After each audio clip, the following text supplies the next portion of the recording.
사도행전 7장 37절에서 53절까지 말씀입니다. 한 절씩 교독하겠습니다. 이스라엘 자손에 대하여 하나님이 너희 형제 가운데서 나와 같은 선지자를 세우리라 하던 자가 곧 이 모세라. 시내산에서 말하던 그 천사와 우리 조상들과 함께 광야 교회에 있었고 또 살아있는 말씀을 받아 우리에게 주던 자가 이 사람이라. 우리 조상들이 모세에게 복종하지 아니하고자 하여 거절하며 그 마음이 도리어 애굽으로 향하여 아론더러 이르되 우리를 인도하실 들 우리를 만들라. 애굽 땅에서 우리를 인도하여 이 모습이 어떻게 되는지 알지 못하노라 하고, 그때에 그들이 송아지를 만들어 그 우상 앞에 제사하며 자기 손으로 만든 것을 기뻐하더니 하나님이 외면하사 그들을 그 하늘의 군대 섬기는 일에 버려두셨으니 이는 선지자의 책에 기록된 바 이스라엘의 집이여 너희가 광야에서 40년간 희생과 제물을 내게 드린 일이 있었느냐.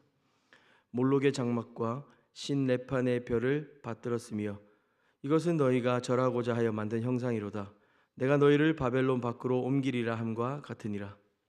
광야에서 우리 조상들에게 증거의 장막이 있었으니 이것은 모세에게 말씀하신 이가 명하사 그가 본 그 양식대로 만들게 하신 것이라. 우리 조상들이 그것을 받아 하나님이 그들 앞에서 쫓아내신 이방인의 땅을 점령할 때에 여호수아와 함께 가지고 들어가서 다윗 때까지 이르니라.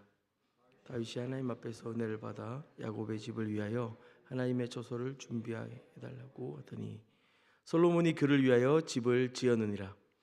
그러나 지극히 높으신 이는 손으로 지으신 곳에 계시지 아니하시나니 선지자가 말한 바 주께서 이르시되 하늘은 나의 보좌요 땅은 나의 발등상이니 너희가 나를 위하여 무슨 집을 짓겠으며 나의 안식할 처소가 어디냐. 이 모든 것이 다 내 손으로 지은 것이 아니냐 함과 같으니라. 목이 곧고 마음과 귀에 할례를 받지 못한 사람들아, 너희도 너희 조상과 같이 항상 성령을 거스르는도다. 너희 조상들이 선지자들 중에 누구를 박해하지 아니하였느냐. 의인이 오시리라 예고한 자들을 그들이 죽였고 이제 너희는 그 의인을 잡아준 자요 살인한 자가 되나니. 함께 읽겠습니다. 너희는 천사가 전한 율법을 받고도 지키지 아니하였도다 아니라. 아멘.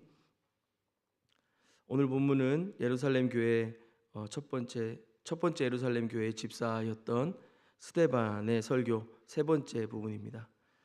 은혜와 권능이 충만하여서 큰 기사와 표적을 행했고 지혜와 성령으로 말함으로 논쟁하는 사람들이 능히 당하지 못했습니다. 그러나 그 대적자들의 모략을 통해서 스데반은 공회에 잡혀오는데 그 혐의가 이렇습니다. 사도행전 6장 13절입니다. 거짓 증인들을 세우니 이르되 이 사람이 이 거룩한 곳과 율법을 거슬러 말하기를 마지 아니하는도다. 그의 말에 이 나사렛 예수가 이곳을 헐고 또 모세가 우리에게 전하여 준 규례를 고치겠다 함을 우리가 들었노라 하거늘. 여기서 거룩한 곳은 성전을 의미합니다.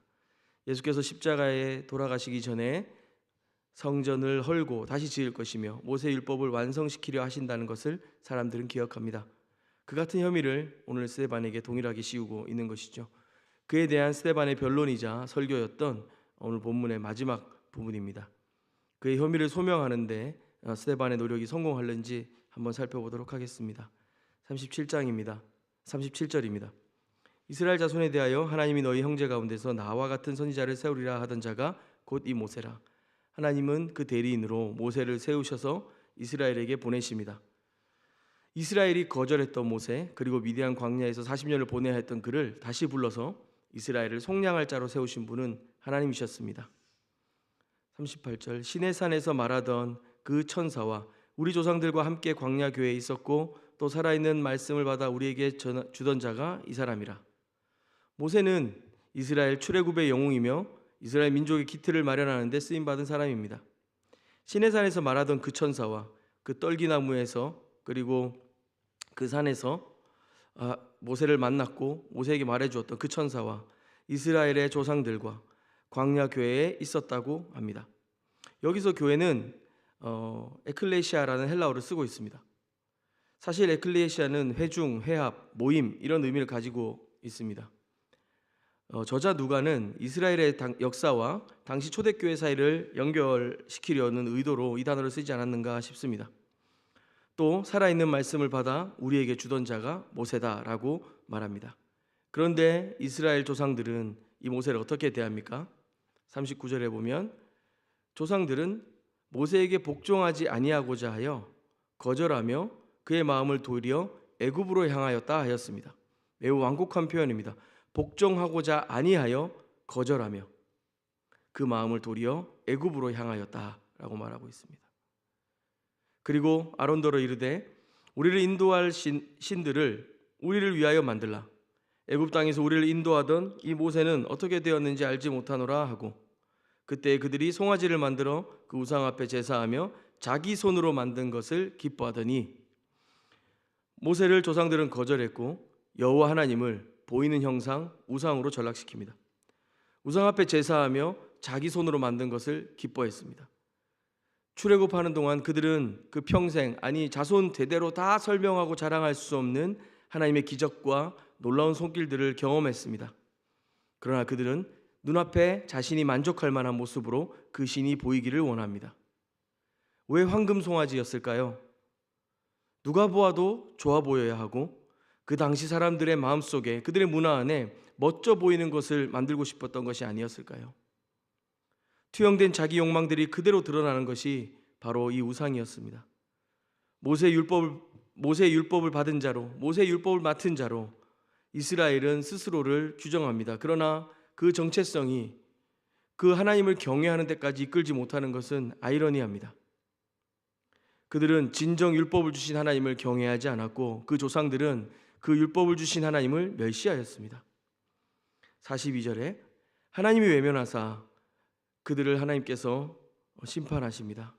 하나님이 외면하사 그들을 하늘의 군대 섬기는 일에 버려두셨으니 이는 선지자의 책에 기록된 바 이스라엘의 집이여 너희가 광야에서 40년간 희생과 제물을 내게 드린 일이 있느냐. 애굽으로 향하는 이스라엘의 마음은 결국 하나님으로부터 떠나게 되는 결론을 맞습니다.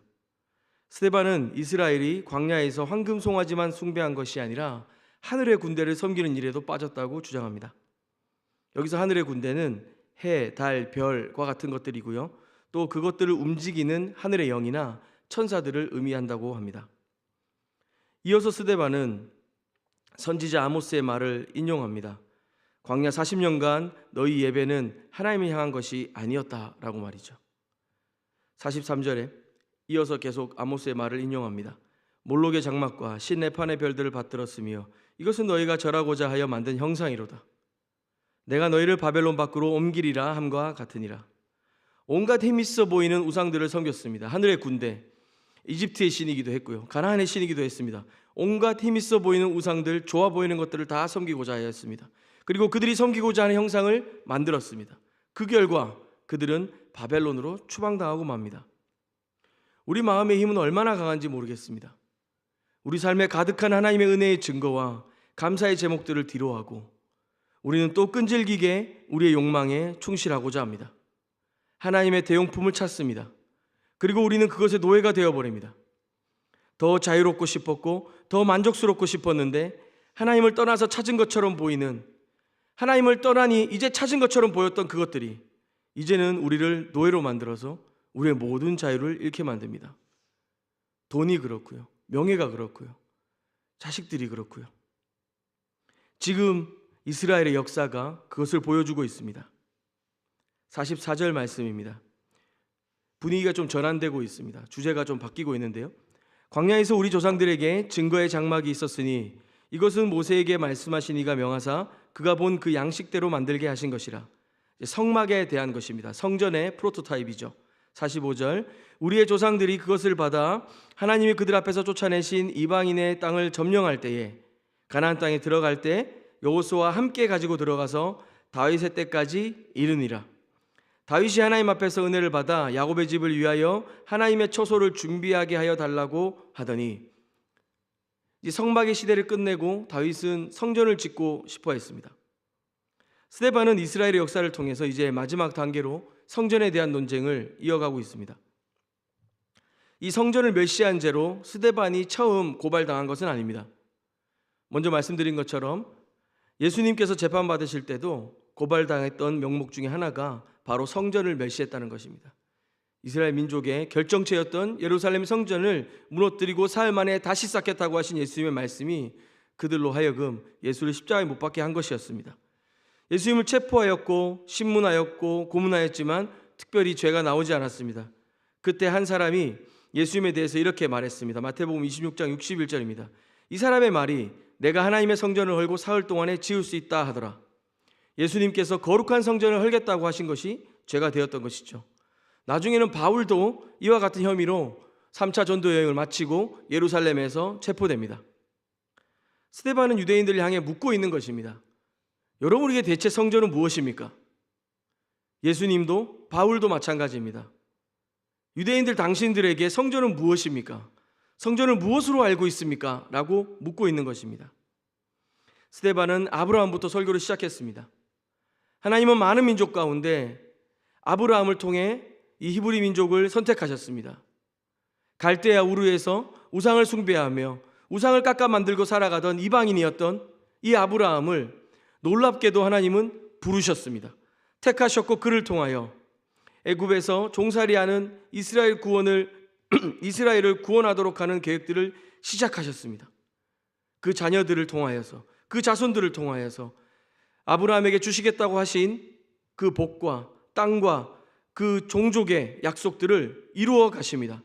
애굽에서 그 출애굽을 고대하던 이스라엘을 모세를 통하여 출애굽시키셨고 이스라엘과 늘 함께 하신다는 그 증거로 장막을 짓게 하셨습니다. 그 장막이 이스라엘의 회중 한가운데 있으므로 그들은 하나님이 그들과 함께 하신다는 것, 아브라함으로부터, 아니 천지를 창조하신 그 하나님이 한 번도 포기하지 않으시고 그들과 그들 가운데 함께 하신다는 것, 그것을 누리며 살았습니다. 그렇게 성막이 가는 대로 따라갔고 성막이 멈추는 대로 살아갔습니다. 직장, 가정, 우리가 있는 어느 곳이든지 간에 하나님이 가시는 곳까지 가고 하나님이 멈추시는 곳에 멈추는 것이 이 신약시대에 예수께서 마지막으로 지상명령을 주시면서도 주셨던 임마누엘, 내가 너희와 항상 함께 있으리라 하신 약속과도 연결됩니다. 솔로몬은 그를 위하여 집을 지었느니라. 47절에 이제 다윗의 시대를 끝내고 솔로몬의 때가 이르러 그 성막을 성전으로 옮기는 장면이 등장합니다.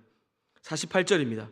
그러나 지극히 높으신 이는 손으로 지으신 곳에 계시지 아니하시나니, 선지자가 말한 바, 이사야 선지자가 말한 것입니다. 주께서 이르시되 하늘은 나의 보좌요 땅은 나의 발등상이니 너희가 나를 위하여 무슨 집을 짓겠으며 나의 안식할 처소가 어디냐? 이 모든 것이 다 내 손으로 지은 것이 아니냐 함과 같으니라. 비록 솔로몬의 시대에 이르러 이 텐트였던 성막이 아름답고 웅장한 대리석으로 된 성전으로 바뀌었지만 우리는 잘 압니다.